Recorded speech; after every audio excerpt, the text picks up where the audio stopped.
first, I just wanted to point out our exits. When we're ready to take notice, we have exit there, and then if we go through those doors, we have two towards the back of the building. I'll go ahead and introduce everybody. ADE? Oh, I'm sorry. AED is in this hallway right here.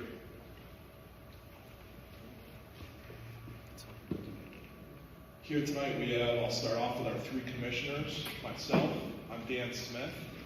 We have Gary Kitson, and we have Sam Loza. She's our newest water commissioner. Additionally, we have New Hampshire Department of Environmental Services here. We have Rick, we have Randy, and then we have Peter from Underwood Engineering sitting on the end. As we go through this presentation tonight, I just ask a couple things that if you have any questions, which I know you probably already do, I would ask you to write them down and save them for our Q&A at the end. There'll be a lot of information going on, and I don't want any of it to get mixed up by lots of back and forth with questions. We'll stay here as long as we need to answer all the questions that we can, and we have a very knowledgeable panel to help with that process. In the meantime, Sam will take it from here, and she will get right into this presentation. Again, thank you for coming tonight. All right. Again, thank you all for coming.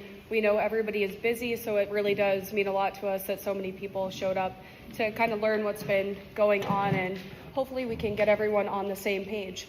So tonight we'll obviously talk about why we're all here, the current state of our water, proposed solutions for the PFAS contamination, funding opportunities, and then next steps. Oh, yes, this is also being recorded. You guys are not being recorded, just the folks up here. But we wanted to make sure that for people who couldn't attend tonight, they could still get the same information that all of you do. And if you don't want your voice recorded during questions, let us know and we'll stop the recording while you're up there. So we'll go ahead and, yep, there we go.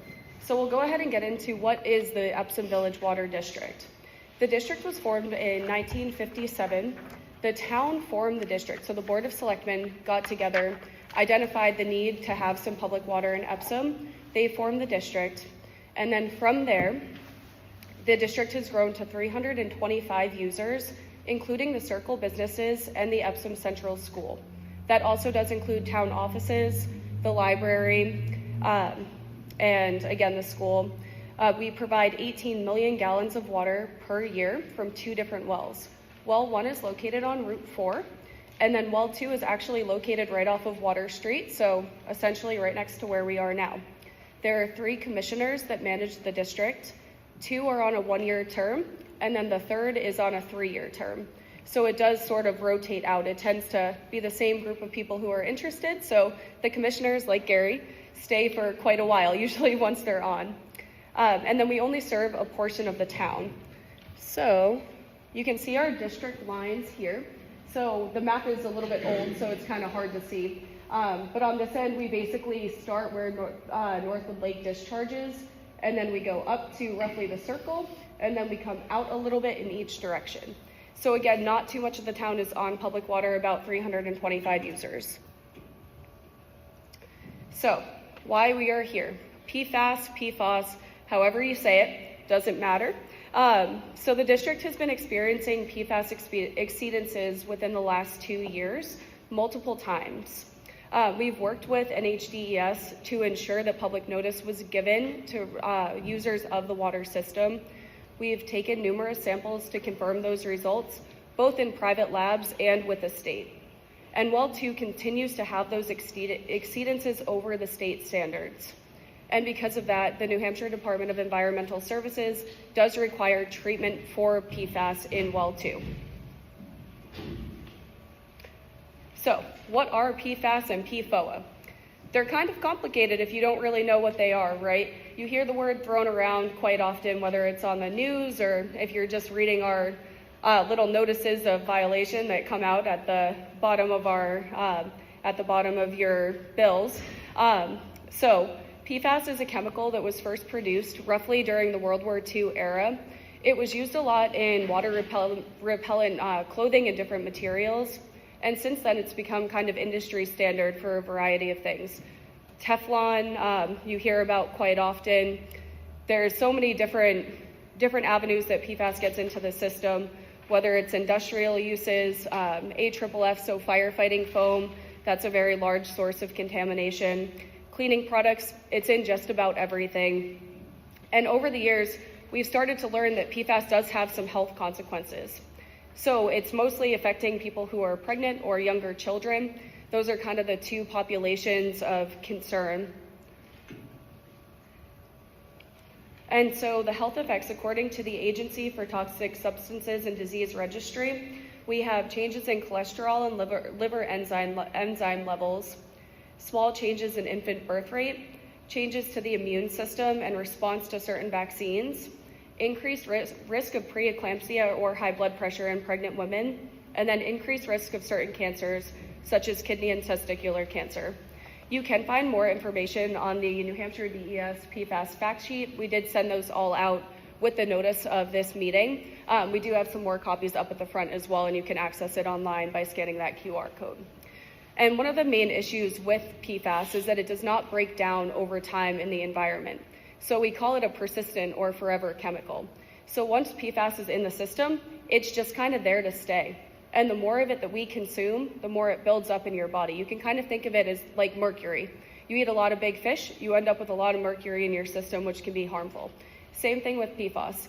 The more that we're exposed to it, the more that starts to bioaccumulate, which is why, especially for small children, if they're drinking this water or consuming PFAS in a different manner for a long period of time, that's when they'll start to develop kind of those health problems related to it.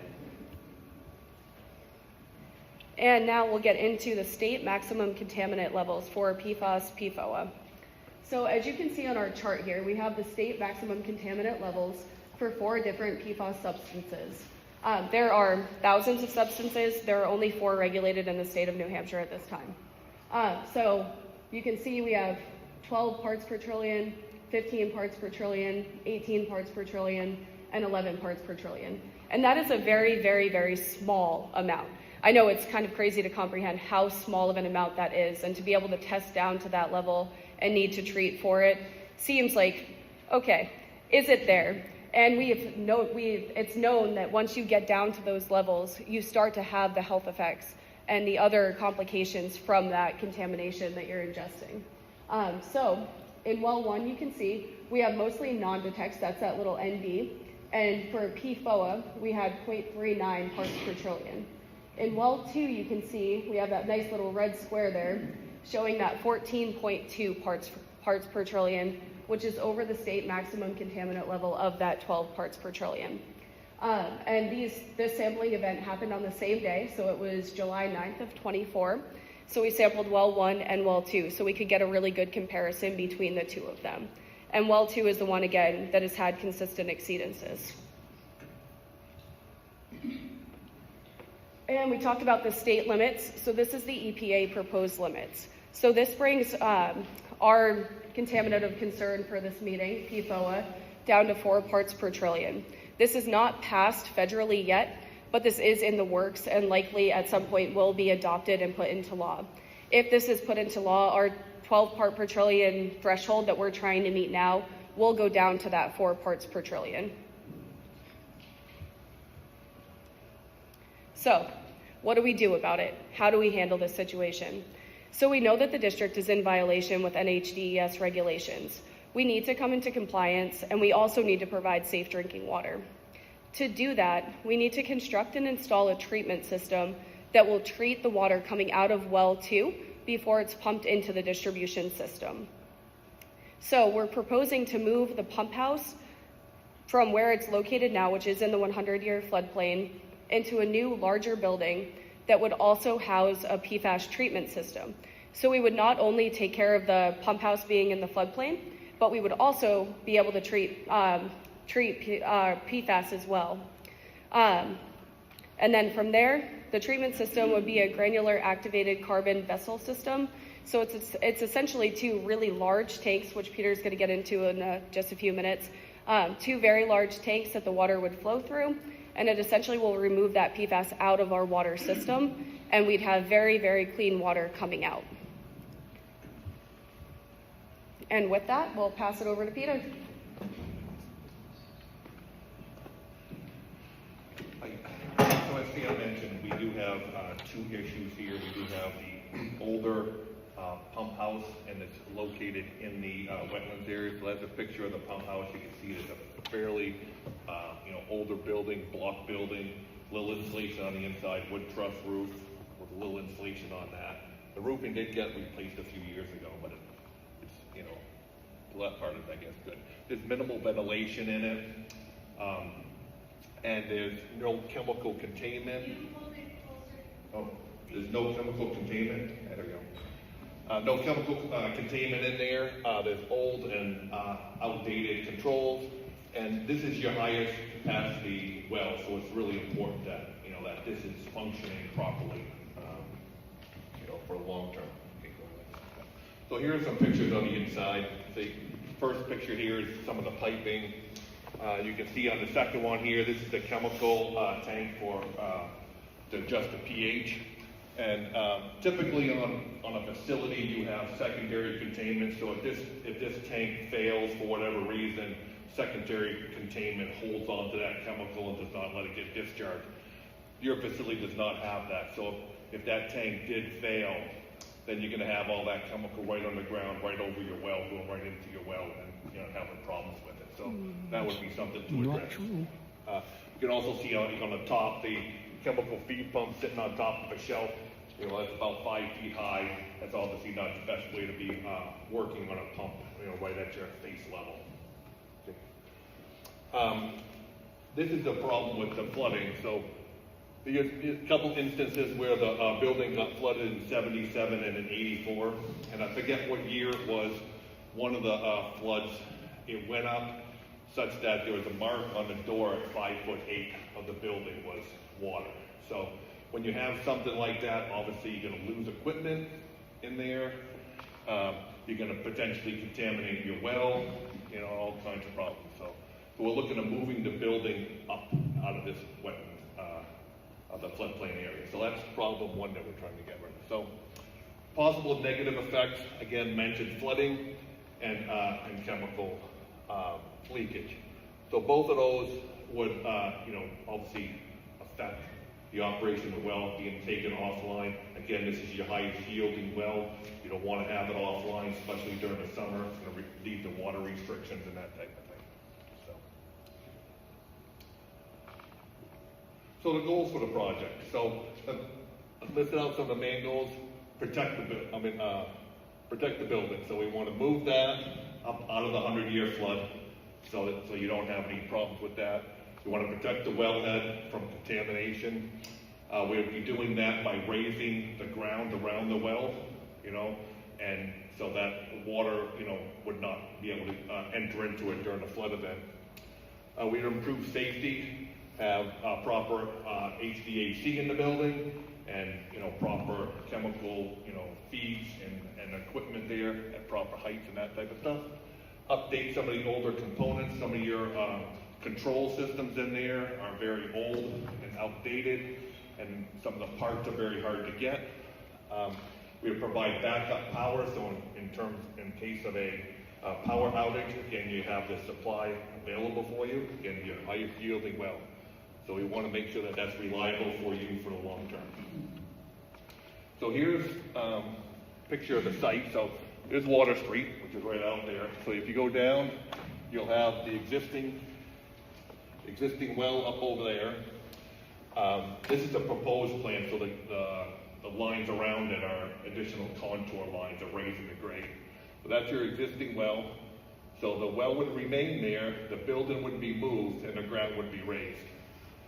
We'll be putting in a new building right over here, and that would be, the control building and the treatment building.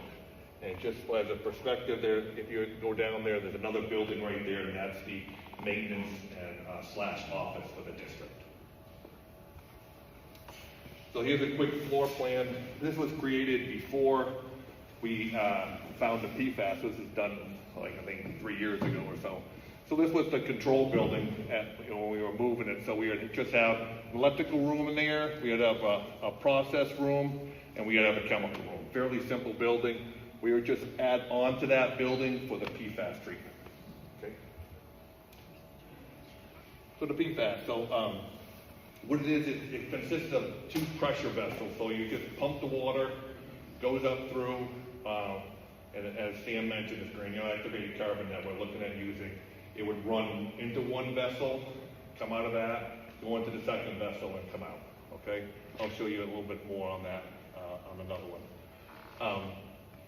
And then, so by putting in the treatment, so this project was, sort of, again, as I mentioned, 2 different things. So it started out as a pump station, and by adding the PFAS treatment onto it, you already are going to have some of the components you need: new electrical feed, new piping in there, new chemical feeds, and stuff like that. So that will all already be in there. So the PFAS portion is just an additional room on there with the vessels.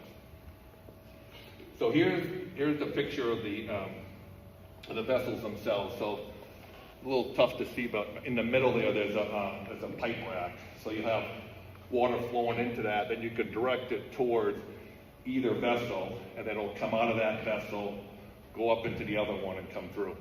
And so you can sample that. So they call that lead lag. So the first one's the lead one, and the second one's the lag vessel. So in the lead vessel, you can be sampling that as you go down through, so you can find out, how fast PFAS is moving through it. And when it gets down to the end of it, then you can take that lead vessel offline, take the lag vessel, turn it into the lead, and then you can change out the media in there, and then bring it back and keep going. So that, having the 2 vessels, this facility can stay operational the whole time. If you only had 1 vessel, once you need to reactivate the carbon, you would be shut down. So that's why they always go with the lead lag situation. So, yeah, and that's the end of mine. It's up to you right now. Rick is from the Department of Environmental Services. They have put together a funding package for the district, and he's going to go over some of that.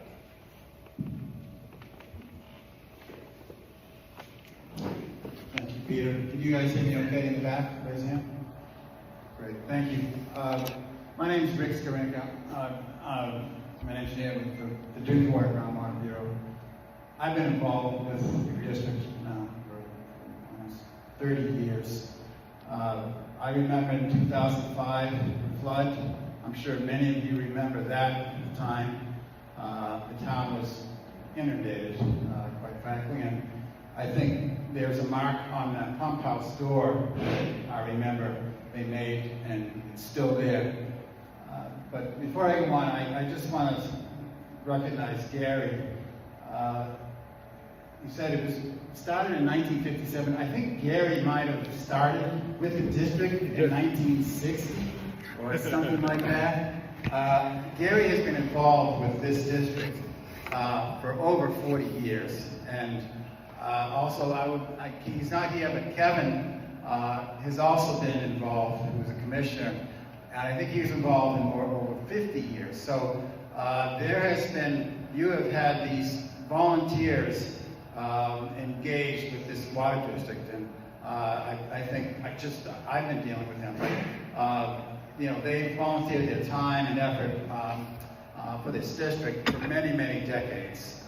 At this point, I think they are probably ready to move on, but also I think the district at a point ready to move on too, and say, all right, where do we go from here? As far as what was described today and tonight, there's really 2 issues that you're trying to address, is the flooding pump house and the PFAS. But at the same time, that pump house is well beyond its useful age too. So it's probably time to replace well number 2 pump house, whether it was located in the floodplain or not. The district applied for funding from our program. It's called the Drinking Water State Revolving Loan Program. It's a low-interest loan program that provides capital financing for infrastructure improvements such as what the district is proposing. The dollar amount they applied for is $6.15 million. And that's the total project, which includes engineering, design, construction oversight, and actually construction of the facility. VES, they applied to our program, and the way it works is you submit the pre-application, and we rank them. And this project ranked up very high in our ranking. So we went back to the district saying, yes, we have the funding available for you. Now you have to go to your members and get permission to borrow those funds. And I say borrow because it is a lower interest loan program. However, this package comes with some grant or principal forgiveness opportunities. We have, of the 6.15, and you can, if you're a numbers person, I'll go over them quickly. 6.15 million total, 2.5 of that, 2.5 million is going to be 100% forgiven. So meaning you borrow it, but then once you spend it, we're going to forgive 2.5 million. And then of the remaining amount, we're going to forgive 30% of whatever funds you then draw down after that. So the total funding package of 6.1 million has over 3.6 million of those dollars forgiven by this funding program. However, that does leave 2.55 million remaining to be paid back by the district users. And you can pay it back again. It sounds like a bank, which we are, but we offer different loan terms. But the recommendation from me would be take the longest term you can for borrowing the money, because this what you're doing. What we're proposing here, it's a generational issue, meaning it's going to last probably at least another 50 years. So you think about not this generation, but even the next generation is going to benefit from what you're looking at here tonight. It is a low interest loan program. The interest rate is 3% on the return for payment. During construction, there is a 1% construction interest loan. Again, these are details that I can answer any question you ask about the program, but more importantly, I think getting into the whys and how can we afford these is something you probably want to hear about. That is not our purview. We're well aware of what kind of a financial burden this is, and the state, we're working with the district on trying to see any and all funding opportunities that we could tap into to reduce the cost of this program. And we're still going to continue to work on those avenues. But this is the first step in introducing what has to be done, why, and what the financial plan is. I'll turn it back to you, Susan. Rick, could you just tell them about when we would start paying this back? Good point, Gary. So this program works. We offer the funding, and you enter an agreement with the state, and basically it's a promissory note. So we don't hand you a check the first day of 6.15 million. The way it works is that you incur costs, and then you come back to us and seek funding. You draw down the loan as you incur the expense. It's kind of like, the way I describe it is, if you were to build a house, you go to a bank and you get a line of credit. So you go through the whole design of the house, hiring a contractor, and then you keep drawing money down from a bank. And then once you complete the construction of a house, you turn it around into a long-term mortgage. So that's essentially is similar to what our program is. So the first day, we're not handing you a $6.15 million check. It's available to you, so you can start drawing that funds. And the other benefit of this program is you don't start paying the loan back until a year after completion of this project. So we are here today, January 8th, and annual meeting is this March or April. So the loan would not be, if everything went in a positive manner, then the loan, it probably would be entered into June or July. And then you can start the design, and then it would probably go out to bid next year in the springtime, and start construction then. So you're talking 2027, maybe 2028 by the time the project's complete. So you're looking at having this repayment starting definitely not in 27, but probably in 28, if not 29.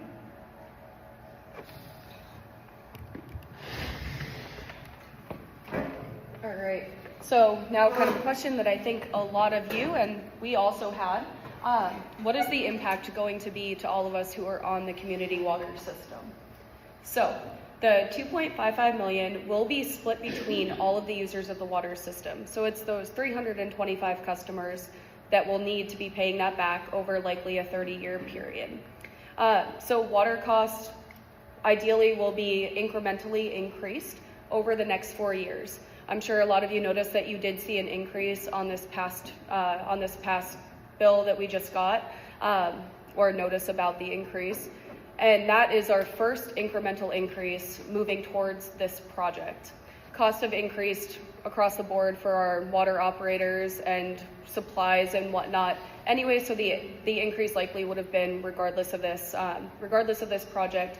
But we are planning to do kind of those small increases to get us to where we would need to be. So how much would your bill go up? If we vote on this warrant article or bond issue, which we'll get into in a minute, and we do agree to go ahead with the DES funding package, and we have that $2.55 million outstanding loan, our water costs will increase about 60%. That is somewhat of a rough estimate. Of course, we're not sure what the interest rate, or quite sure what the interest rate will be yet. So that's kind of actually guessing on the high side. So to put that into perspective, if you typically pay about $120 a quarter, you will likely be paying right around $192 a quarter, which actually equals out to $2.09 a day for water, which when you break it down to a day-by-day basis, $2.09 is a lot easier to kind of stomach and think about than that increase to $192. I know me personally, I'll go to Starbucks and not even think about it 5 days a week, and easily spend $6, $7 on one latte. So spending $2 for extremely, extremely clean water is a pretty good deal in the grand scheme of things. So what happens?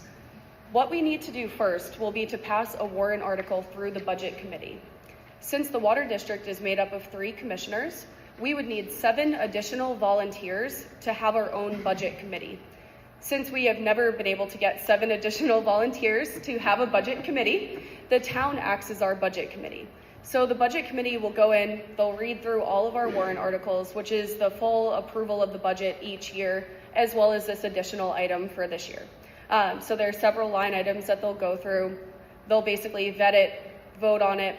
If that passes, you won't ever see one of our warrant articles just on your regular like SB2 town ballot. It's only just that the budget committee will ever need to vote on that warrant article. Once it goes through the warrant stage and it's approved, it then becomes a bond issue for the water district. So in February, a public hearing will be held that will go over that bond issue. It will be very similar to this meeting. We'll kind of go through line by line what we're asking for, make sure that there's no questions. It gives everybody another chance to kind of hear what we're proposing, why we're proposing it, and then from there, just educate a little bit more on what's going on. And then we'll have the district annual meeting, which will be held in March. At that meeting, that's when we'll call the vote. The vote will take place for 1 hour. This is procedural, but the vote will essentially take place for 1 hour, where hopefully all of you and even more people will show up and they'll vote yes or no on the bond issue. And we do need a 3/5 majority for this funding proposal to pass.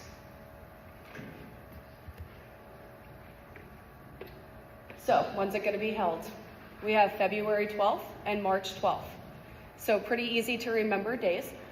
So February 12th, it likely did Pat confirm? Yes, Yep, perfect. both days. Yep, Awesome. So it's going to be right here, February 12th at 6 p.m. We'll have our bond hearing. And then March 12th at 6 p.m., we will have the official annual meeting.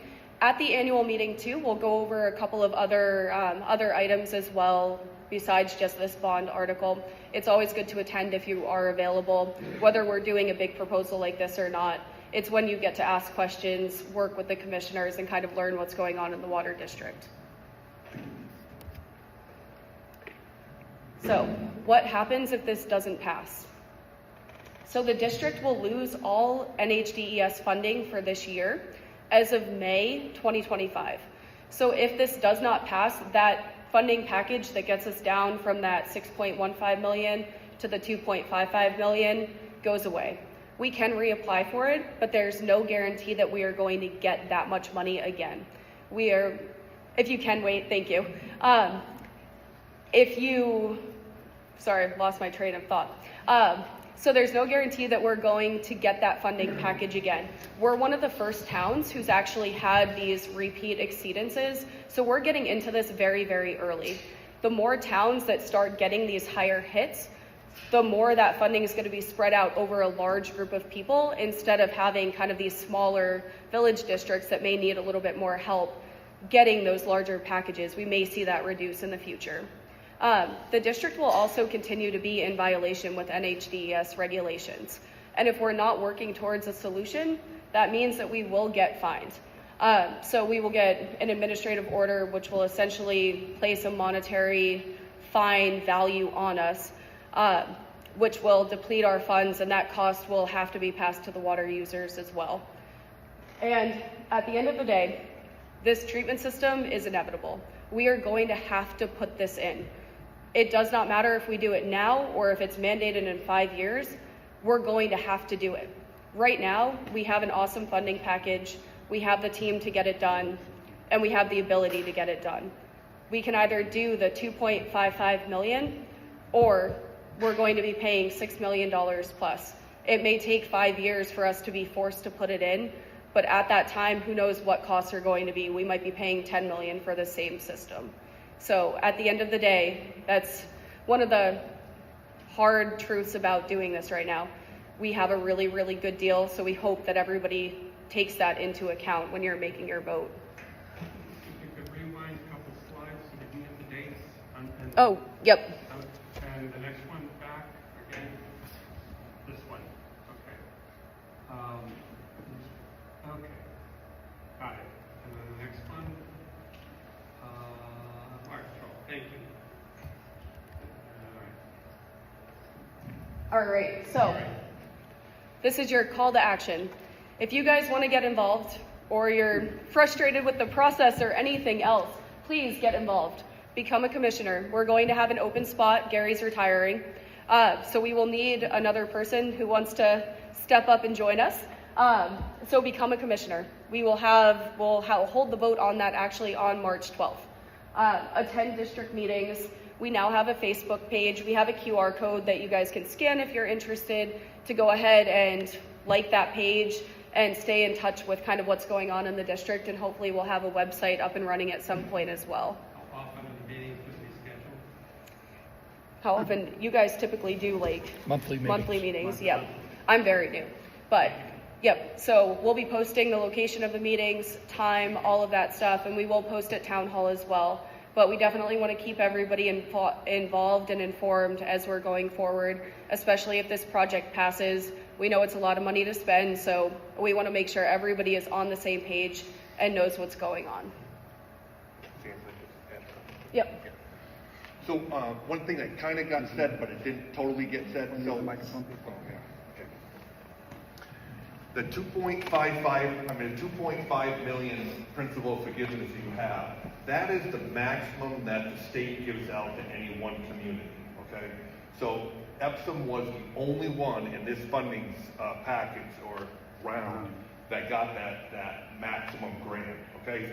So as Sam mentioned, as more and more communities have these problems and are going after the same funding, they're not going to be able to give the max to one town. They're going to have to spread that out with different people. So if it doesn't pass this year and we apply again, that 2.5 might not be there, it might be 2, it might be 1.5, we don't know. So just want to point that out, that you are, DES, when they ranked you, they really think that you guys need this system, and that's why they gave you such a high principal forgiveness on that one. Perfect, thank you. And that brings us to the end of our presentation. So we are happy to take questions if you either want to just yell at us, or if you want to come up to the microphone. Jody? The only ones that can vote for this is the people on the water district, am I correct? Correct. Yep, only the people on the or in the water district can vote on this issue. And we will have somebody, the recorder, Secretary. Supervisor of the checklist. supervisor of the checklist will be verifying. So if you're not sure and you show up, we will know who's supposed to be on the list and who's not. I just want to quickly thank everybody involved here. This is the first public meeting with the water district. I mean, I know there have been a lot of them. I've missed them, my bad. But this is wonderful. So, you know, with tears in my eyes, thank you. You're welcome. I'll be knocking on the door. Will there be absentee ballots if we're not going to be around? In March? I believe Can you repeat yes. the question? I don't think everyone heard the question. Yep, the question was if there will be absentee ballots available for folks who won't be in town. What was the answer? I didn't hear, somebody hollered in the back. What's the answer to that question? I believe there has to be. Hey guys, if everybody who has a question, please step up to the mic so that we don't get out of control with who hears what. I would appreciate it. Thank you.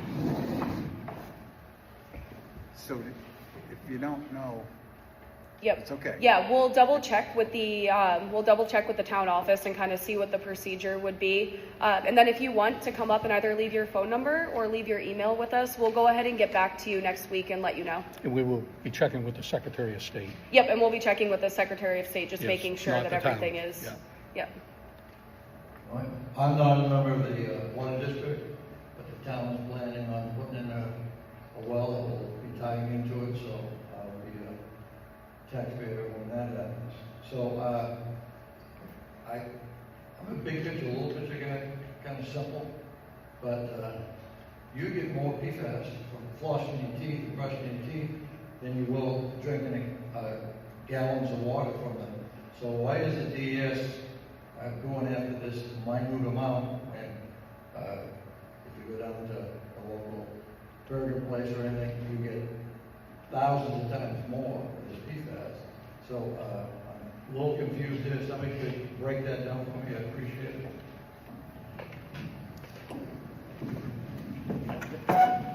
Certainly a good question of how do these limits get set?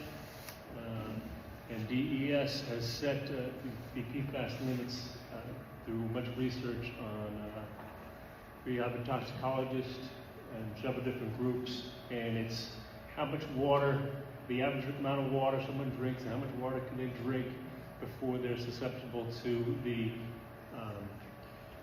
effects of PFAS, the dangers of it. And certainly, if you floss every day, I don't know if they take that into consideration.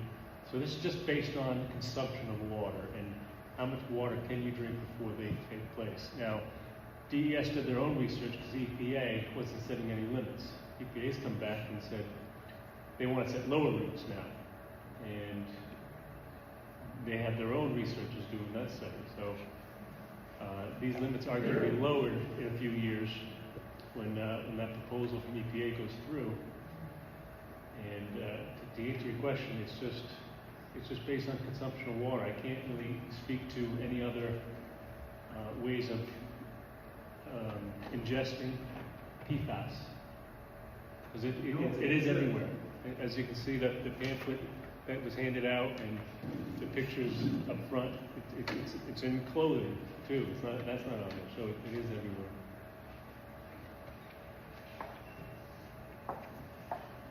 Two quick questions for that. One for the engineer.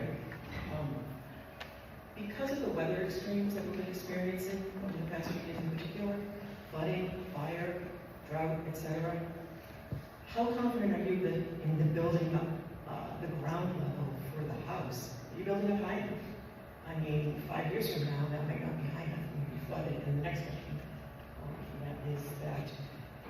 since PFAS is everywhere, and it's not a problem that's ever going away, potentially getting worse, what steps are you taking to prepare for the potential for the other wells to start showing evidence of PFAS? Okay, so the first question is the elevation. So the state sets flood elevations for everywhere. Actually, I don't even know if it's a state, isn't it? FEMA. FEMA sets out that. So they tell you what the elevation is, and then DES's requirement is for any new water facility is you have to be 3 feet above that 100-year flood. Okay, so we can slide it up the hill a little bit, as you saw where the building was. We could slide it up a little bit closer to the edge of the property line and maybe get 4 or 5 feet. You know, so we could always do that just to be safe. You know, so that's how we set those. What's the second one? What steps are you taking to, If well one. Oh, well one. So right now, well one doesn't have anything in it, and I don't know. You really can't tell, you know, if it's going to start showing up or not. So it's you got to. Maybe you want to And so the state has, wellhead protection programs where you have to protect the area surrounding the well so that you don't get these contaminations. PFAS is fairly new, and we're going to be looking at more things now because of that. So well 1 is much better protected than well 2 is in the area that it's in. So I think you just answered a little bit of the question. I know that there's a aquifer that runs alongside the Sunken River that I don't have any evidence, but I just assume that both wells tied into the same aquifer. So I'm wondering if you've done any research to determine why it's showing up in well 1 versus well 2, what the source is. Yeah, so we have not explored what the source is yet. So our biggest focus is getting safe water out of that well to the consumers. So that is our number 1 priority right now. In the future, we do plan to put in a few groundwater monitoring wells just to kind of check and see if we can identify where that pollution is coming from. Going through a hydrogeologic study is pretty complicated and can be costly. So we need to kind of manage, right, our prices with what we have, and going forward, making sure that we're not going too far to discover something that may or may not be discoverable right now. So we do plan in the future to, again, do some test wells to see if we can identify it, but that will be in the future. Right now, focus is on this project. So that answered the first part of my questions to the source. I didn't want to downplay the PFAS because, we did have the biggest environmental catastrophe in the state of New Hampshire recently in St. Gobain, where that leaked out into multiple towns. So we're talking about one area, multiple towns, cancer rate skyrockets. Now, we don't know the source here, but we're starting to implement strategies to prevent it.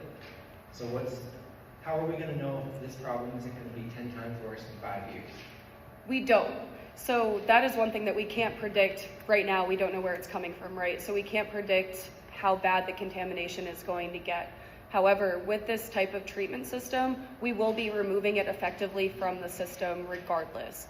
So that GAC vessel that we're proposing to put in will remove all of that out of the system, whether the amount goes up or not. We would just change the carbon out a little bit more frequently. As far as spread, though, if we're talking with these wells, because in that situation, this would have been everywhere, and now this well that you put in is now useless to the other people in town. There's a source that needs to be found. And in the St. Gobain situation, that, they put Band-Aids on that for years. And PFAS hasn't been around for, just a couple of years. They've known about this since the 80s. And the same companies that caused it in the 80s are causing it in the state. The state is failing to provide any sort of regulations to those companies causing it. The same company that got kicked out of Vermont for this, for raising the cancer rate, moved to New Hampshire. They're right in Texas now. So I'm a little worried here. I don't know if either of you.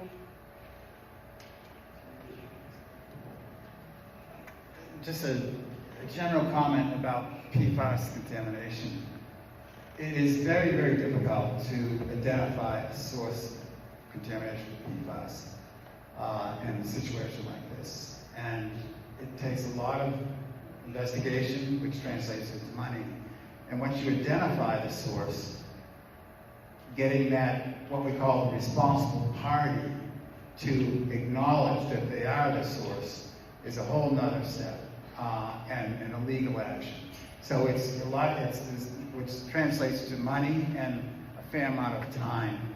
If the district wanted to, they could try and investigate where the source is, and it could be years before they determine what the actual source, and then determining the responsible party could take further legal action. So it's, at this point, the district's reaction is to let's address the issue with this treatment. And this treatment going in will, if the levels do go up that are going into that well, this treatment system will be able to handle that. It's just, as Stan mentioned, you just have to change your operation to flush it out and replace the media more often. Okay, so it was found a few years ago, but we don't know 100% for sure how long it's really done that. That's correct. So this could have been here for... Okay. That's so correct. we really have no idea. The public's going to be pocketing the price for what a company did to the community.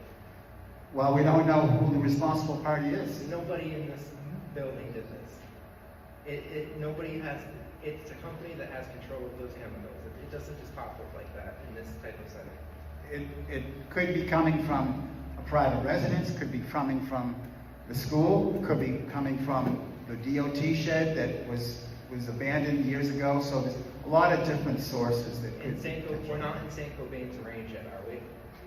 No, but St. Cobain was a, it was not a different situation. That was also, airborne too.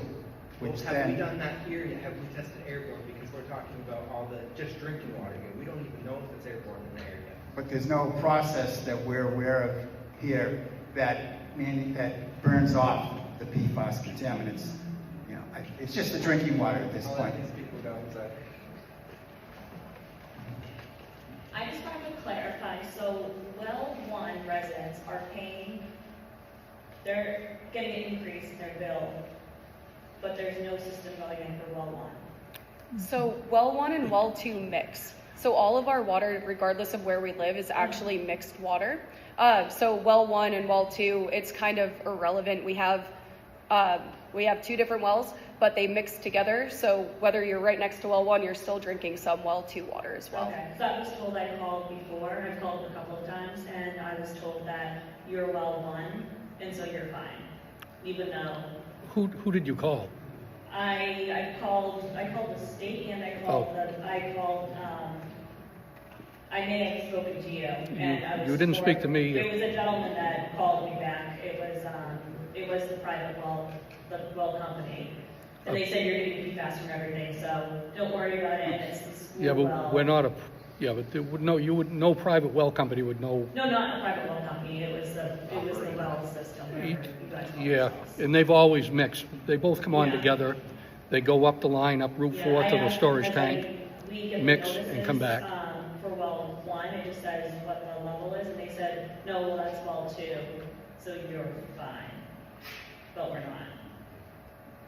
But it is going to be taking care of the levels for both. Okay. It's just going to treat well 2. So the pump house, or the proposed pump house and treatment building will just treat well 2. Well 1 is having non-detect, so for now it's just going to remain well 1. But the 6 million, well 1 is not getting any sort of system.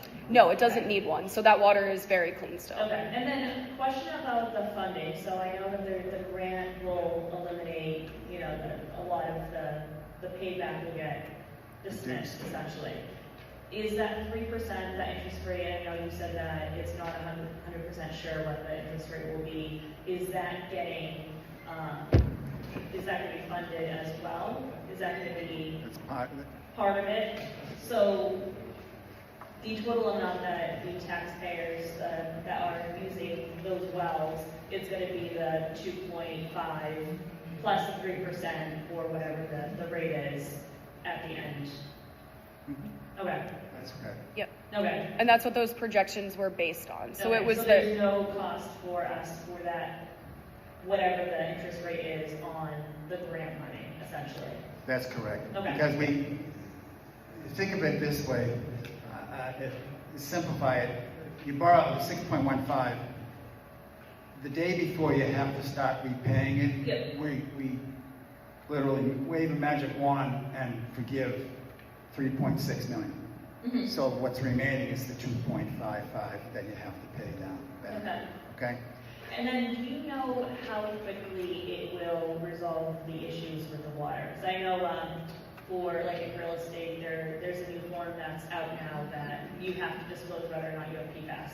So the question is, if someone were to, 3 months after it gets installed, would they need to disclose that their water is contaminated when they're selling their house? The day after it's operational, it's clean. it's clean. It'll be As soon as that comes out, that other vessel, and then it's we'll clean. get a notice that with new test results. Yep, yeah, so we'll do testing, of course, when that's installed to verify, and that's what we will need to do to come back into compliance with NHDES. Okay. Yep. Okay. So I have procedural kind of questions. First, it said that, or you had said that the district was formed by the selectmen. And in the town office, we haven't been able to find any bylaws. I did ask about those. We haven't got those. We've gone through everything, old town reports, old minutes of meetings. It just says that it was purchased, but nothing more. Do you want to? Well, it was purchased prior to 1957. Pembroke Waterworks used to get their water out of Pleasant Lake up in Deerfield. That water, that was a hand-dug line all the way down Route 4, down Black Hall Road, down River Road to Pembroke, New Hampshire. Prior to the district being formed, if you wanted to purchase water when the line's going by, back in the 40s or whatever, you bought water off Pembroke Waterworks. In 1957, Pembroke put in wells and was not going to use this anymore. They sold this to Epsom for $5,000. That was the year they put in their first well, which is well 1. They put in the storage tank up by the 107 intersection, and that became the Epsom Village Water District. The selectmen had to form the district itself. The district, like, we cannot expand our district. The selectmen have to expand the district. That's their requirement to do that, not us. Back then, they had to form the district, which became the district, and actually... Do you have those records? We've No. gone through everything at the town office. The There's no only... records establishing only the notation Yep. that it was purchased for $5,000 in a town report. Nothing in the selectmen's And it report says about it.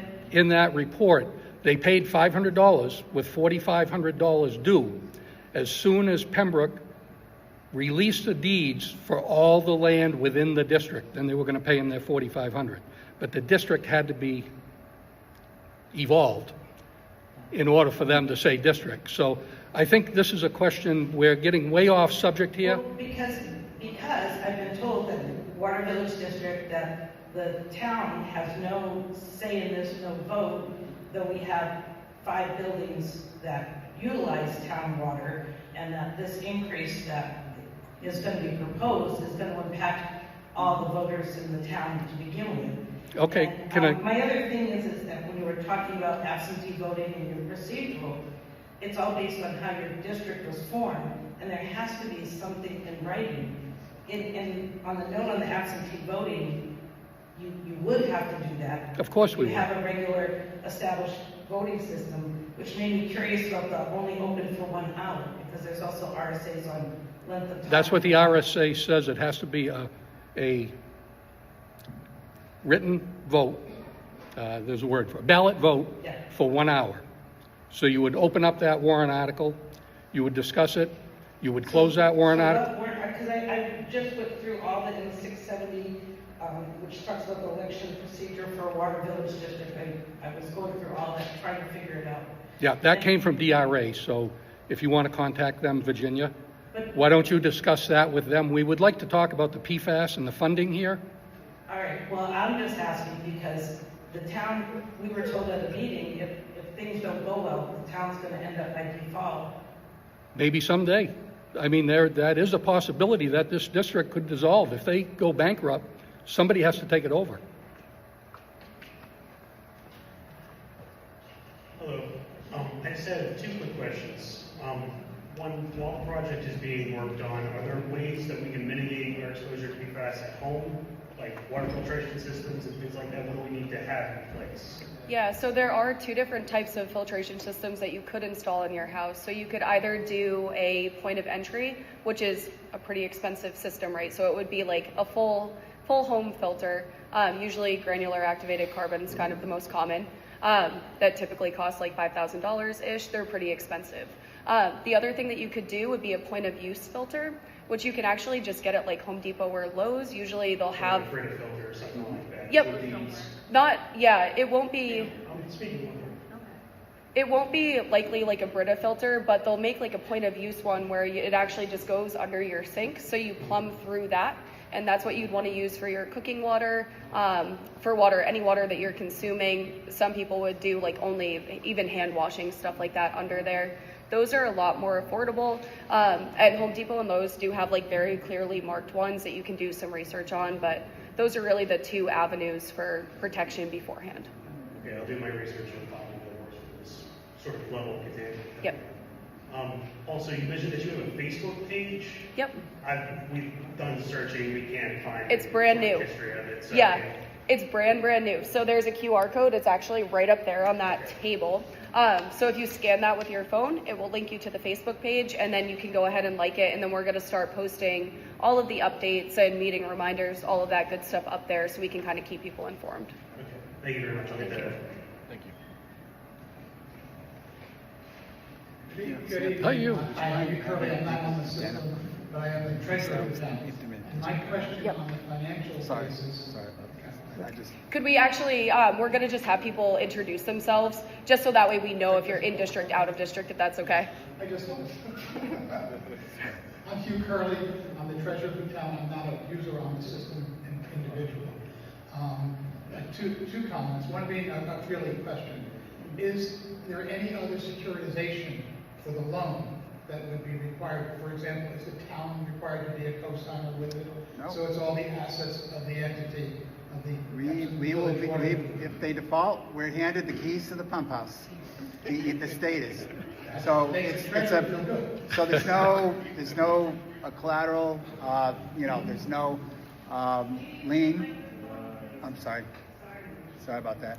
So I'm glad you asked that, is that there's no responsibility legally for the town financially to pay back the debt. It's the district's legal responsibility, and if they do everything properly with notification, public, if it's like a bond, and DRA signs off on it, and there's a positive vote, 3/5, they can borrow the money. As I said, if there's default, and there hasn't been a default that I am on a municipal loan in our program in 25 years. But that's not to say it can't happen. But we would probably do a workout and appoint a receiver, and the users would end up having to foot the bill for any costs there. So any other questions from the treasurer, town treasurer? I was going to add one comment you mentioned before, and the concern that was raised about whether to do it and not finding the source of the potentially expensive. And prior to coming to Epsom, I lived in a town called Durham, Connecticut. We had a Superfund site, which was from trichloroethylene. We had one party willing to be responsible, one recalcitrant party. It took 42 years through EPA till they finally had what was the original solution, was bring in water from a neighboring community. And until that, it took 42 years for that to happen, 1977 to 2019.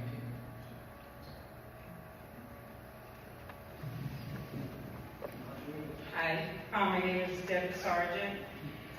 So of the 392 people in the water district, or about that many, you said they would be paying back $192 per person? No, so that was just an example. So that was showing, so if you paid $120 a quarter on average right now, with that increase, you'd be paying $192 per quarter. So that was just an example of the quick math 60% increase. Okay, and then my second question is, why would the water district, why people in the water district, why could we not dig our own wells and do away with the water district? You can get your own well. We cannot just dissolve a public water district, and likely Rick can speak to that a little bit more. But we still have a duty to provide clean drinking water to the people on our distribution system. So if you wanted to install a well and get off of the water district water, you could do that. However, a lot of us, I myself am one, my lot is too small. There is no way I can install a lot to meet regulations or install a well to meet regulations because it would be too close to our septic system. So that's kind of the challenges, and then just the cost barrier as well. Thanks. The other thing, there's regulations, state regulations that may prohibit people from doing their own well, but the other point to make is that drilling your own well is not a guarantee, one, that you're going to get water, and second, the quality of water. You could drill a well 1,000 feet deep and get half a gallon a minute, and then have to install a treatment system to treat that water on your own in your own home. So it's not a simple, oh, let's drill our own well. There's a lot, it's very expensive to drill a well, and there's no guarantee about the quantity and the quality of the water that you would get. And also, some of the facilities that are currently served by the water district, such as the school, may not be able to find another water supply source. So I understand from reading people's notes that people in the water district, there are people that have their own wells on their property, but they cannot get off the water district? That's not true. That's not true, okay. All right. There is no obligation to be hooked to the water system if it goes by your house, or if you live within the district. You can have your own well. You don't need water at all. So there is no obligation whatsoever. And that's the second time I've heard this, and this has only come up since this notice went out. Right. So I think somebody's just trying to, rattle the cages and start a little trouble. But Okay. yeah. But if you have your own private well, a municipal well has to get tested for all these different component, contaminants all the time. You're not testing for that at your house, so you might think you're safe, but you might not be. So, yeah. Hi, thank you. My name is Allison, Gardner, up the road. And most of my questions have been answered, so thank you. I appreciate you guys saying stuff. I'm just curious, what are the plans from the water district to kind of keep this in public view and how important it is? Especially if, if it's voted down this time, really emphasizing it's going to cost more and be more detrimental down the road. Like, is there a plan to kind of focus? Yeah.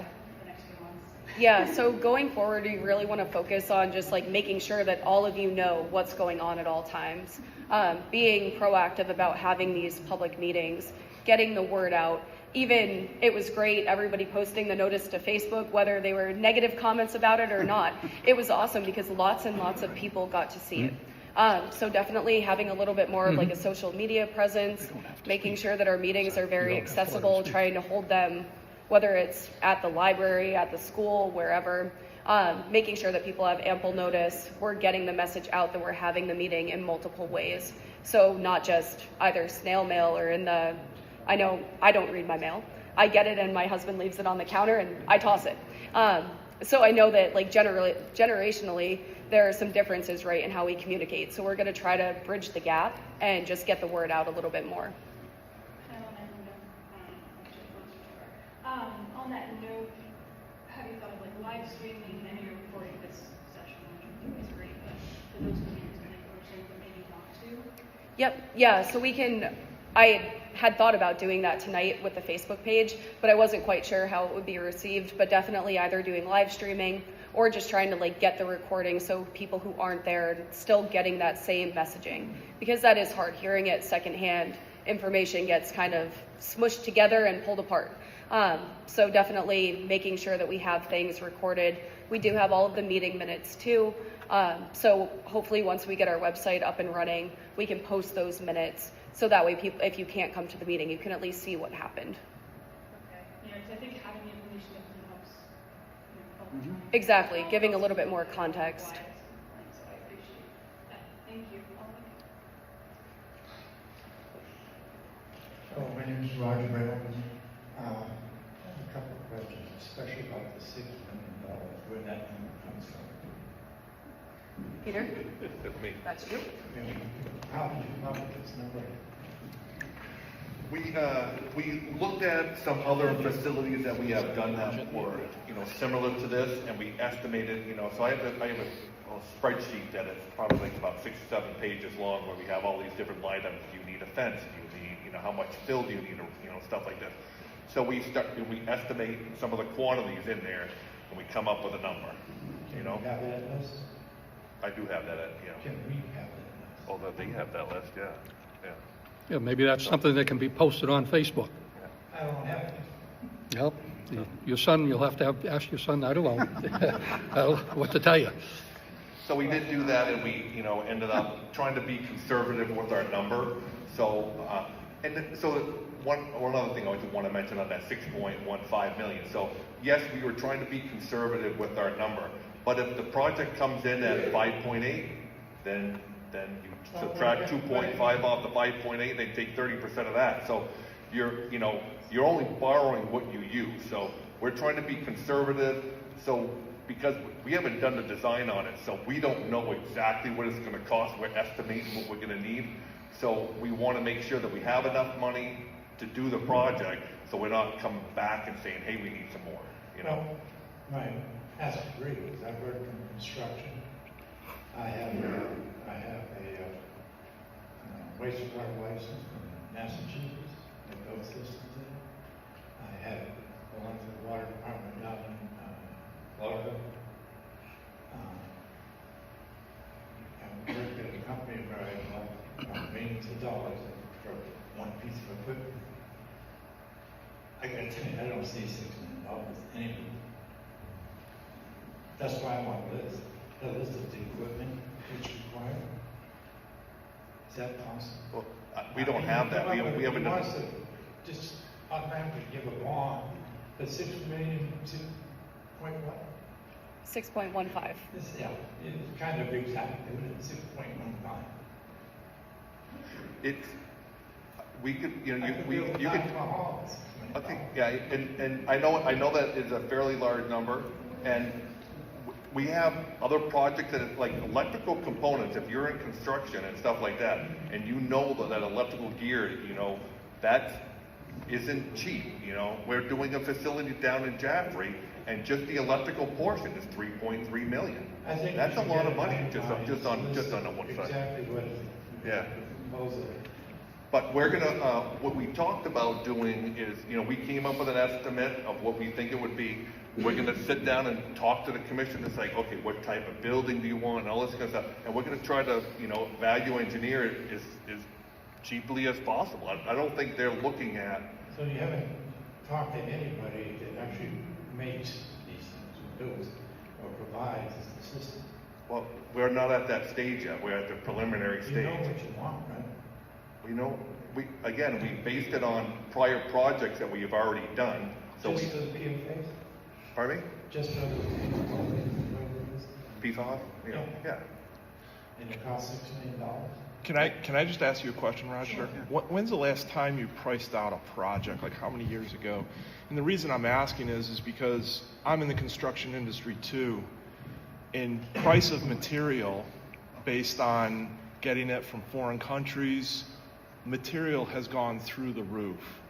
So I understand your request, but at the same time, as we have been as we have had to swallow this pill too, we are seeing construction costs that are far more inflated than we're used to seeing. And I just want to remind everybody here that Gary, Sam, and I also buy water from the district, and we volunteer as commissioners. So believe me, we want the same thing as you, to keep the price down and keep this as little as possible.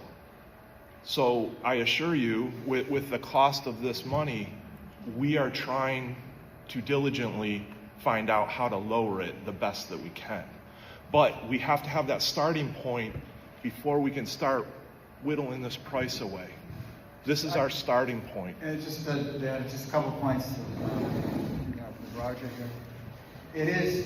It's the given, you've always been given the authority for the commissioners to borrow up to 6.15, okay? And that's what the wording is, up to, okay? It's not, so if the project comes in less, then they don't have to borrow that. The project is to be put out, is to be publicly bid. So it's the lowest responsible bidder has to be selected according to the our rules, because we're providing the financing.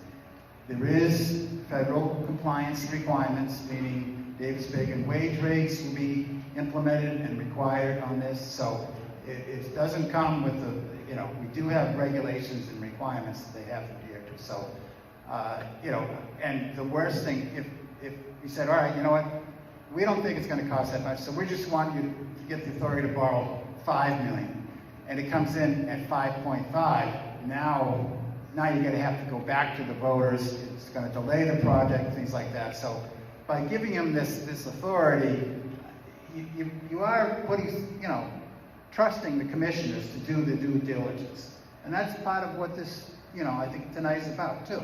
You're hearing from them, you're hearing from the experts. For $6 million, we're going to be on the hook for 2 million, is that much? If it comes in for $3 million, fantastic. You have just, lowered the debt by $2 million, okay? It's not going to be $3 million for this facility. I can guarantee you that. Just because of what we have financed hundreds of projects in the last 3 years, and prices keep going up, and this type of facility, there's a premium for this type of facility right now. And we're not, I don't think the commissioner's going to ask for volunteers for labor or materials either. That's not the way this is going to get built either. I guess it is 6.15 is the number. Put the trust in the commissioners and ask, they trust in them that they will do their best to keep the costs lower and seek any other financing and funding that might be available too. Is the water pumped from the 250,000 gallon tank or directly from the wells to the system? It's pumped from the wells into the system to the tank. So as it goes along, if someone's using water, they'll draw off that pipe. But then in the middle of the night, no one's using water, it goes right up to the tank.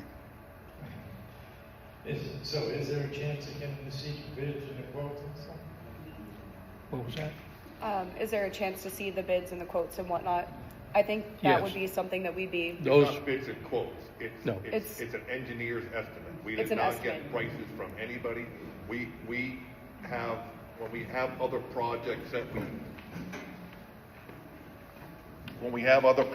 we do, the contractor that has the low bid, they come in, their lump sum price is whatever, $5 million. They come back with a schedule of values where they break out all these different line items for us. So as they complete the work, they say, hey, we did, the excavation. Okay, that was $50,000. We'll pay you $50,000. So we have that schedule of values that we've had, and then we can relate that schedule of values to other projects. And that's what we did to come up with an estimate. So we did not go out and get a quote for a pump. We did find out what the cost was for the treatment system, but, What was it? I don't remember what that number was. A lot of money. Since we didn't maintain this well building very well, because we said leaks, What was it? No, well, it's a roof leak. Why haven't we, over the years, improved any of the equipment that's inside the well? And once this new well is done, what's happening with the other well? Is it obsolete too? The equipment that's inside? No, What? no, it's not obsolete. Is it old? No, No? no, it's actually under a service agreement that it gets serviced every single year, as does this one down here. Well cleaned. It's got a brand new submersible pump. Yep. The building, the way I look at it, the building is no different than your garage, right? Eventually, at some point, that garage is going to need a giant overhaul. And especially if it's something where it's sitting in the floodplain, it's seeing some water damage year after year. I mean, it's essentially like an outbuilding, right? It's not built like the school, for example, or like our homes are. So it's more of an outbuilding. It's going to get weathered. It's meant to get weathered. It's meant to kind of take that brunt of the storms, keep that well safe. But eventually, that is going to need to be repaired. So it's not that we let it get into a state of disrepair. It's just aging, and that's fine. So when it's aging to a certain point, we just say, okay, it's time for an upgrade, and especially where we know that this is in the floodplain and we know that we have to install this treatment system, coupling the two things together is just a perfect way to kind of keep costs as low as we can for water users. If we didn't move this now and we didn't apply this kind of with this funding package, if we say in 4 or 5 years, oh man, that thing's really flooded, we have to move it now, we may be looking at an extra $2 or $3 million that we're not going to have state assistance for. What's the contingency plan if it gets flooded, the wells, right now? Right now, Yeah. it would be shut off. And the other well will supply sufficient amount of water. Yes. Is it true in the statement that, I think it's,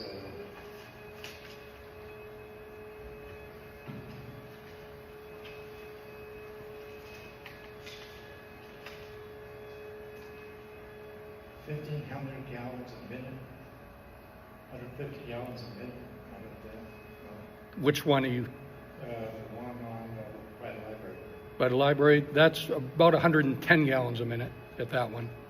So It could go up higher, but we don't run it higher. And the other one, the school one's 250 gallons per minute? That'll probably do 225, and that's running at about 170 gallons a minute.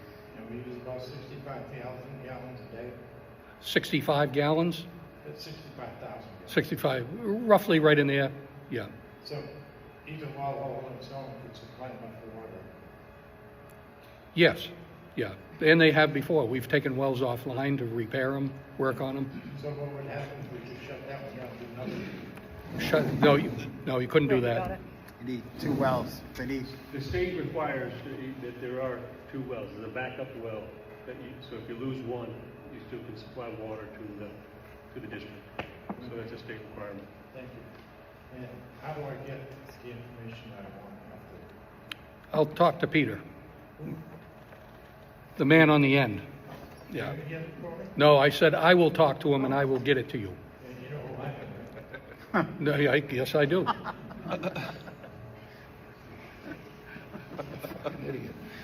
I'm Susan, and with a half Manhattan Road. In terms of the payback plan, I know the increase is coming, this first increase is coming this spring. Do you have a schedule created for when the increases will occur? And is the money that's collected through the increases up until the construction start, is that being set aside to go toward the project? Good question. So we have talked about implementing some sort of a schedule. Once we kind of know if this gets approved or not, that will really be kind of our guiding moment. If we do implement a schedule, we see some value in that for sure, just kind of letting people know, okay, next year we know it's going to go up by this amount, it's going to go up by that amount. And that money will be secured for this project. So we'll know, okay, we know what the loan repayment's going to look like. While construction's happening, we do have to pay back 1%, correct? You don't have to pay it back. It accrues. We accrue at 1%. Yep, and then we start paying once that happens. So the interest that we're accruing during that during basically the development and construction time is very low, which is great. But that will be set aside in anticipation of that happening. And we will be planning too for future projects if we ever need like a water main replaced and whatnot. So we're going to kind of take a holistic look at the full system and see exactly kind of what we're estimating to need in the next like 10 to 15 years, as well as this project. I would encourage you, when you notify the water district members, maybe on an annual basis of the status of the work once it's approved, it would be great if you could include how much you have received through the rate increases so far to apply toward the final amount. Because then people would get a sense for their investment, their Right, that's a good increased suggestion. Yep. Sure. Thank you. Thank you. This is for the commissioners. There is a bond hearing on February 12th. There's a vote on March 12th, is that correct? Correct. And I'm just wondering, let's say all this goes through, do you guys have a date for the next working meeting? When you guys get together and talk about progress? I'm just wondering about like the next meeting, do you have any schedule? The next one would be in February. We haven't discussed when that would be. The date. And unless we hold that at the same time we have our bond hearing. Are you thinking that maybe that could happen before the bond hearing? To tidy things up and... It would, where it's 6 o'clock in the evening, it probably would be hard, based on what the school does here, to come in, say, at 5 o'clock and have that, because they got things going on here also. Of course. Okay. Yeah. Okay, so that's... So possibly afterwards, we could have our monthly meeting at that time. And at our monthly meeting, we pay our monthly bills and stuff like that, yeah. I can attend, Oh, you're more than welcome to attend, yes. That's great, so I just was wondering if you have a date for... Yeah, not yet. We've been so focused on this meeting and then getting the other two set up. But once we do have the date, whether it's going to be directly after that bond hearing or on a different day, we'll post it at the town hall. Typically is where Gary posted, correct? Yep, town hall. Usually the post office. Post office. Yeah. And then we'll also do Facebook, and we'll probably throw it up on the Epsom pages too. I forgot one question. You might be able to answer. What's the cost of maintaining that system? And is it a part of the extra cost that you pay? So the media would have to be changed out, and we don't know exactly what it would be, but it'll be like 12 to 24 months that the media would have to be changed out. And we do not have a cost for that, but that would be added on to the operational cost, so that would, it would be more than the 6.15 is for building the facility. It's not for any operational costs. So. And when we have the meeting in March, can we have a copy of this level of your presentation? Have a what? Yeah, definitely. And if anybody wants a copy, you can either reach out to us via the email, give us a call, or just come up and ask for it. We can just shoot it over to you via email, or if you want a printed copy, we can do that too. Okay, thank you. Yep. Last thing for the public here. Any PFOA testing or PFAS testing, like blood testing, it's very easy to get with your health provider if you guys are worried about it at all. I haven't heard any mention about this from anyone here, but very easy to get. You'll have a good idea if you should worry about it. You might get cancer in the future if there's a chance of it. Just don't undermine the PFOA because they don't know any of the questions of who, what, where, when, why, or how yet. So just be careful. That's all I would say.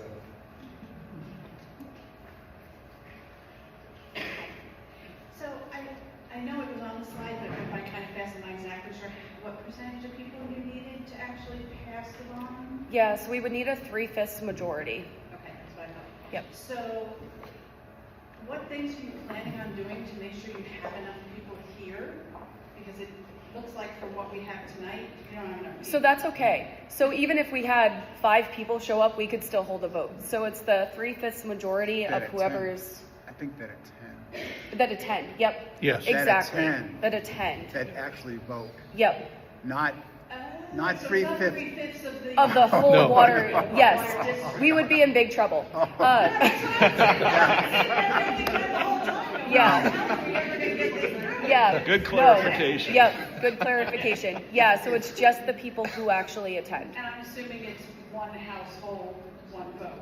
No, no. If you're a registered voter within the district, So if you three could, yeah, people live in the same sure. household and they're They can all registered vote. voters, If they're eligible Yep. to vote in the town of Epsom, yes. So if, Yep. if 10 people show up, 7 vote in favor, But you need it at least passes. 10 to. No. No, You need- just 3/5 of whoever shows up. No. Yep. 60%. If, So as long as you guys if show up, 5, if you guys agree to vote for it, we're good? right, Is that what I'm that's Yeah. right. Okay? 1, 2. There you go. Question about the loan, just a quick question about the loan. In that grace period, the 12-month grace period from the time construction ends to when Jesus loan Christ. is the interest accruing at 1% or 3%? 3. Because the project, once the project's complete, it changes over to 3%. So Okay.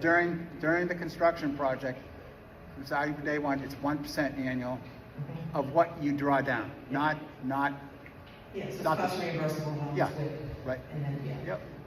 So, there's nothing that prevents you from starting the repayments sooner than the 12 months? No, and you can pay off the 1% Okay. annually beforehand too. Okay. An interesting data point for some people on the data person, so it's interesting to me, maybe not anyone else. But there was a assessment done by the Agency for Toxic Substances and Disease Registry. It was the U.S. Geological Survey estimate in 2019. So it was just one point in time. But what was interesting was that the EPA was interested in finding out where is PFAS being detected at this moment in time. And New Hampshire was in the top 5 of the states where PFAS was being detected. And I don't know what New Hampshire did at that time to say, hey, looks like we've got a problem at our doorstep at this moment in time, other than ask for an increase in monitoring, which isn't really looking towards a solution, but I thought that was kind of an interesting data point. The other interesting thing is that PFAS is in pharmaceuticals, and they're finding more and more of it in wastewater. So since sort of circling back to where the potential source is, which is fine, we can't do anything about it, but the source could be anywhere up the Snunko River. Are there any wastewater treatment facilities sort of up along that way? Yes, up in Pittsfield. Could be filtering down this way potentially? Water comes by. Yeah, water comes by. Okay. That's all. The school has a septic system. And school, yeah, so. Yeah. And there was also the Cutters, old the White House with all this stuff out front. I haven't been here long enough to know all of the little, all of the older folks that used to run it. That was actually an MTBE contamination site. So there's a potential for that too. I know we had spoken about that, and there was some. On the safety site somewhere, so there's too much information. But many years ago, that well was rated, this well was rated a high-risk well because of its location in the floodplain, its proximity to the school, its proximity to agricultural lands, and its proximity to the river. So this seems to me that this well should have been on the radar sort of a long time ago. And other than, increasing the frequency of monitoring, I don't know what else would have been done, but that's just another kind of interesting fact. And we do test, and every year in your bill you get a CCR, Consumer Confidential Report, that shows everything we've tested for, what the levels are, if we were out of compliance, in compliance. We've always been in compliance, but now PFAS has started, so I'm sure that's changing. So. How's it going? Name's Good. Tyler. Getting hungry. 2 questions. One for myself. Would it be possible, whether it's the Facebook page or some other source to get it out to everyone, to supply some scholarly publications that really, there's no argument against the impact of PFAS, just so that we have highly educated and informed people making decisions? Yep. Yeah, we can definitely do that, and we can probably work with you guys to see if we can pull any other I, DES resources. Amy Russo. And Amy, yep. Yeah, That's a I good would work idea. with her. Yeah. And if you've looked online, I'm sure you have, Yeah. you've seen it everywhere. Like you say, the Yeah, not like- lipstick not mascara, like Google. it's I mean, like, crazy. can we get a publication from? Yes. Somebody. No, like I want they're everywhere. Brigham and Women's has some. Every big school has something. Like they're everywhere. Yeah. And that's where seeing it from the FDA or the EPA is not, to me, Yeah, that one is Dartmouth. Yeah. significant. And then the other question was around the 1%, I think, whether or not how that's accruing, how that works. If you draw, so the loan's approved, the next day if you draw $1 down, we start charging interest on the dollar. Okay, until, all right? So, does that answer the question? I believe so. Okay. It's when you do, it's not, if you draw the money, if we give you the, if you draw the money down, take it actually out of our hands, then we charge interest on that amount, not on the full loan. Gotcha. Yeah. Thank you. Appreciate Thank it. you. Thank you. Are you gonna be getting bids and quotes before we get the vote on? No. We don't have, the design hasn't been completed yet, so we can't get so that's like I said, we came up with an estimated cost for it. We're gonna vote on things way before we even know what's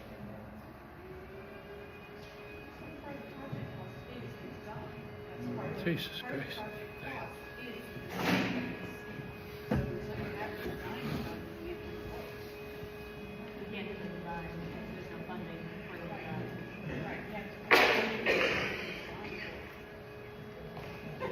Thank you. Yeah, exactly. That's totally true. It's, you can get quotes, you know what you want in a building, you know the equipment you're gonna need, because you've done it. But again, we have those those prices from other projects, so.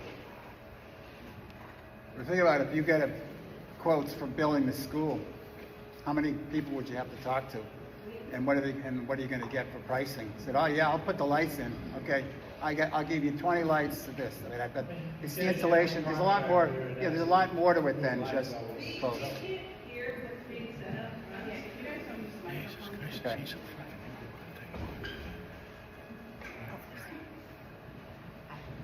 Again. So I just have some financial questions about how the interest works. So, and I did hear you just say that you start accruing interest on whatever money we spend. But in theory, you don't take the 2 million off in your 2.5, whatever it was, until the whole project is finished. Yep. So in theory, we could be accruing interest on the full 6 million or 5 million, let's say, before you forgive us the 2 million. So we're gonna pay a lot more, we're gonna pay interest on the full amount, in theory. 1% during construction, during that time period. So are you? 1% during the construction period. So if the engineer starts to charge you $100,000 to do the design, you send us that bill, we give the $100,000 to the district, who writes a check for $100,000. That starts the process. Then, as you go along, you're accruing, you're drawing down more money. So the 6.5 million doesn't accrue until the very end of the project. So 1% construction, I mean, it's not insignificant amount, but in comparison to the big picture, 1% interest accrued during the construction period is relatively insignificant. And then it goes to 3% once the project is completed and Yep. basically full payment of. And we forgive the 3.6 million, and then you start paying interest on the 2.55. It's pretty sophisticated math here we're talking. I didn't expect these type of questions, but I was ready though, okay? Oh my God. Hello, my name is Mark Graham. I just had a couple questions. Now the well 2, pump 2 is in a flood zone, and if it floods out, won't that contaminate the well, regardless of if you move the pump house? The what? If the well floods if it's flooded out. one Yeah, back if you in still, I don't know if you remember that site plan, we were gonna raise the ground level around the Yeah. well. And then- So then, if the flood comes up, it's not gonna get there. So remember I said everything has to be 3 feet above the 100-year flood? Yeah. So we're gonna raise that up, so it's 3 feet above the 100-year So flood. can you just raise the pump house? You could do, Well, you can, but structurally, I don't know if it'd be worthwhile raising that. And Would then it the be other. cheaper to raise it where it is versus moving it across? The other aspect of it, if the pump house is sitting up on an island, you can't get to it.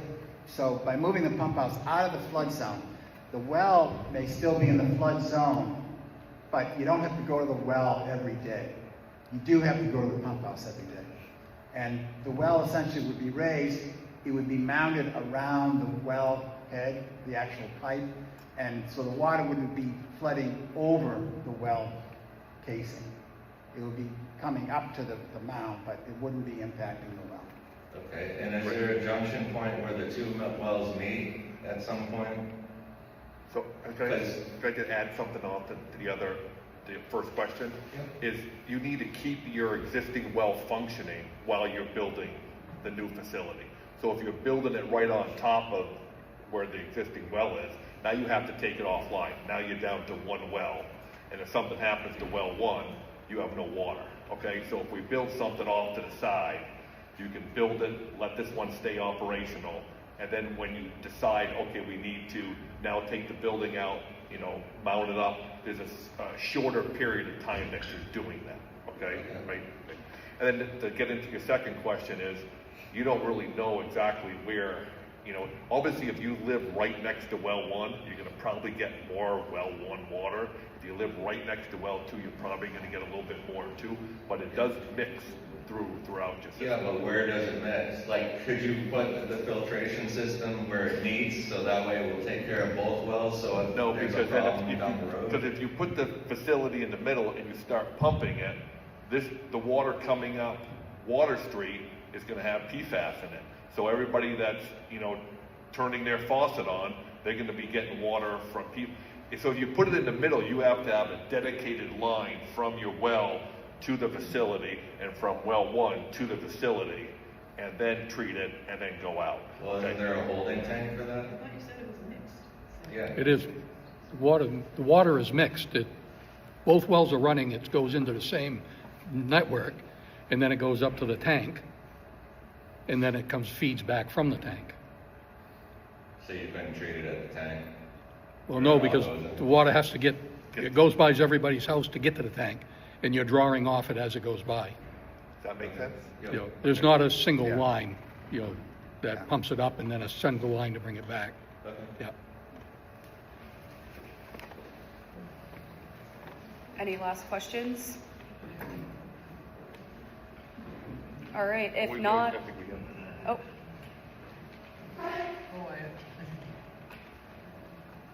I'm Don Gagnon from Toll Pasture. I'm just curious, with all this going on with about the staff, is what is actually driving us to build something to protect us from theft? I don't know, is there any results shown in town that says, oh, we caught this because we have theft, or is it some state requirement that says, oh, no, you gotta build this feature or into a system? I mean, why is it being done? I see no outside of my kitchen cancer for it, possibly for me. I don't know. But what's driving this whole thing? yeah, so I guess do you want to, Randy? Sure. Okay, thanks.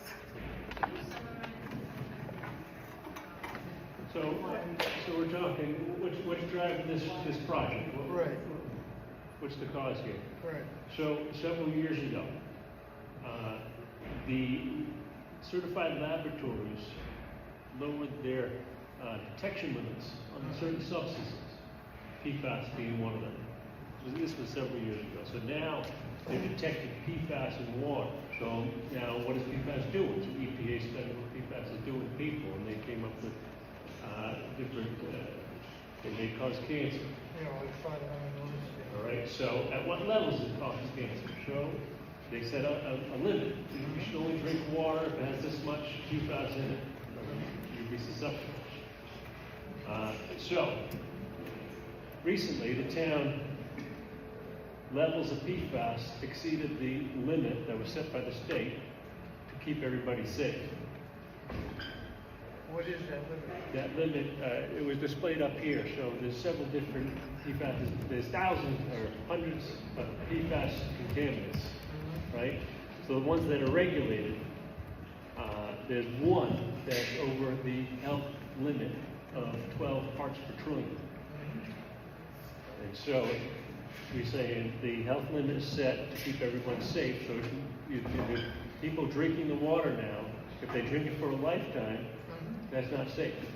So they need to do something to protect the consumers who are drinking this water, and they need to treat their water to bring that level down so it's at a safe level. Okay. But I don't see There, anything. and we're drinking that much water, they all have a chance to go People through that testing song. Water drinking any water. particular sickness from this. That's right, you know. Yeah, so that's up to the scientists How high to do is the that studies. compared to what's supposed to be? How high is what? The reading for fat, how high is it in this town compared to what it's supposed to be? It's just over the limit. Just So, over it. yeah. 14 compared to 12. 14 compared to 12? Yeah, and then the EPA, the federal is, they have a proposed rate to go down to 4. Okay. So that if you compare that, it's 14 to 4. Okay. So they want it to go down to 4? Yeah, it all started at 250, then it went down to 7. Now it's down to 14, 12. Now they want to go down to 4. So there's some towns in this state that the voters came out and said, we don't want any. We want non-detect in our water. And that's the safest level, certainly. Yeah. Well, if they keep changing them, we'll only wait a couple of years and then go into it. Well, the treatment that's being proposed will get you to non-detect levels. Yeah. So you'll be there. And the package that you're getting right now financially is probably the best you'll get. And the prices are only going to go up too, so. I understand that. Yeah, so I would recommend, you're going to have to do it, so do it now. I mean, I've been in town here for about 14 years and never heard anything about fat. You know, and I've been on town water all the time. Never hear about it. All of a sudden, you know, my taxes go up, doubled up almost this year, and now you're gonna go up again. You know? I think everyone could say that in this room. Well, I'm only on Social Security, that's all I got. Yeah. You know? Yeah. I understand. They're killing me. I keep forgetting my questions when I got here. So, the federal government hasn't required or mandated any levels yet. But I thought I had heard that it looks like they're going in that direction, or they're going to do it. The federal limit right now is 7. And their proposal go down to 4. Okay. The state has come in instead of level because we know that lower levels are dangerous. So we got But nobody's mandating it yet. the state is. The state is, but the federal hasn't mandated it yet. Are they correct? And we don't know if do we think that they might, or is that? That's likely to go through. It's a long process.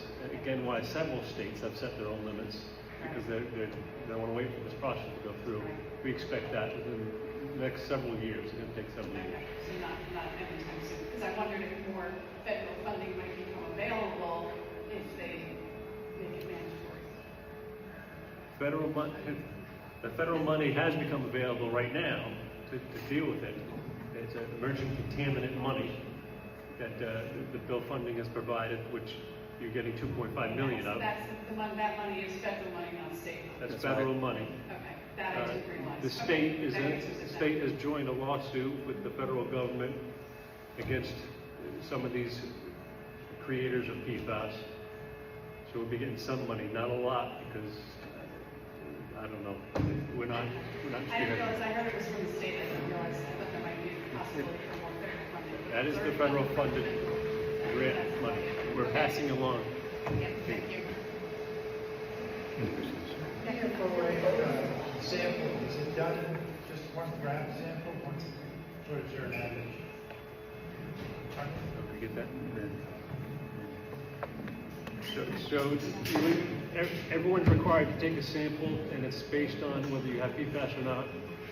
Epsom is required to take it every quarter, take a sample, and we take the average over an annual year, and that's what that average is, 14.2. So the next sample could come in at 12, and Well, until recently, they only did it once a year. it was once a year because they were low enough where there wasn't as much a concern. Now with the levels up as high as they are, there's more of a concern to get to do it quarterly. So now it's 4 times a year, rather than averaging? 4 times a year, correct. And you average it? A couple of years now. Yep. Yeah. I'm getting hungry. Anyone else? All right, so that will conclude our meeting. Again, February 12th, we'll be holding another holding the bond hearing. We'll make sure to send out notifications. We'll post it on Facebook as well as in some different public locations around town. So thank you all very much for coming. Oh, I'm gonna go attack her.